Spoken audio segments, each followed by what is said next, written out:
Halo semua, perkenalkan nama saya Mustika Roman. Pada video kali ini saya akan membahas tentang penggunaan media pembelajaran. Sebagai seorang pelajar dan seorang pendidik, mari kita bersama-sama menggali potensi belajar dengan media pembelajaran bersama saya. Mari kita mulai dengan menjelajahi. Yang pertama, prinsip penggunaan media pembelajaran. Yang kedua, pola pembelajaran bermedia. Dan yang ketiga, langkah-langkah atau strategi penggunaan media pembelajaran. Yang pertama, prinsip penggunaan media pembelajaran. Media pembelajaran bukan sekedar alat bantu, tapi fondasi penting dalam proses belajar yang efektif. Mengapa? Karena media yang tepat bisa membuat konsep yang sulit jadi lebih mudah dipahami, meningkatkan motivasi belajar, dan membantu kita mengingat informasi lebih lama. Media pembelajaran yang relevansi adalah jembatan antara materi dan juga minat siswa. Pilihlah media yang benar-benar relevan dengan materi pembelajaran. Jangan sampai media malah mengalihkan perhatian dari inti pembelajaran. Contoh, tampilkan contoh media yang relevan dengan berbagai materi pelajaran, seperti video animasi untuk sains, simulasi interaktif untuk matematika, dan juga podcast untuk sejarah. Kemudian, gunakan media yang bisa membangkitkan rasa ingin tahu dan semangat belajar. Visual yang menarik, audio yang memukau, atau games edukatif bisa menjadi pilihan yang tepat.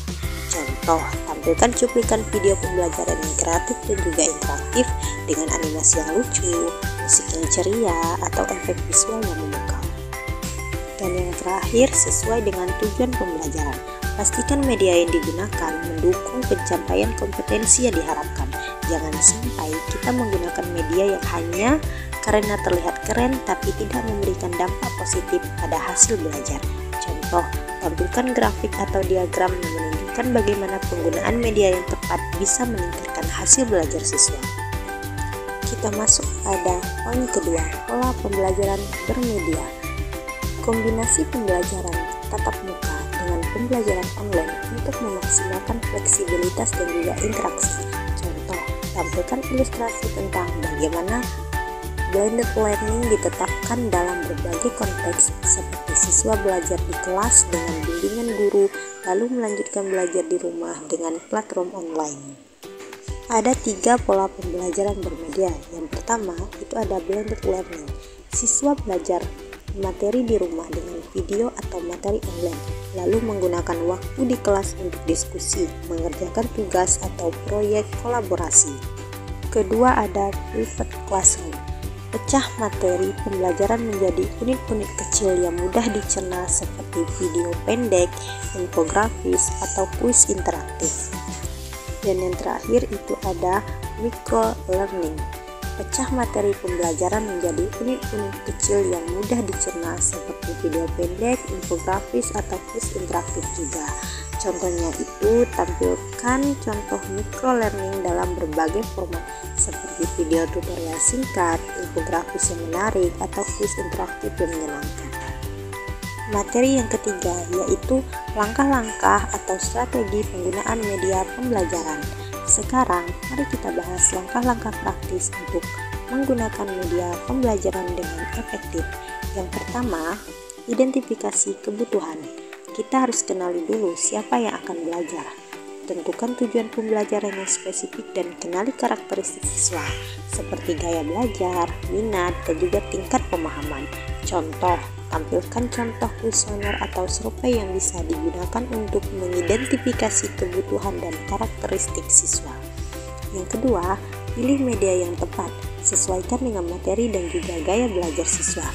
Pertimbangkan berbagai jenis media yang tersedia dan pilih yang paling sesuai dengan materi pelajaran dan juga gaya belajar siswa. Yang ketiga, integrasikan dengan rencana pembelajaran.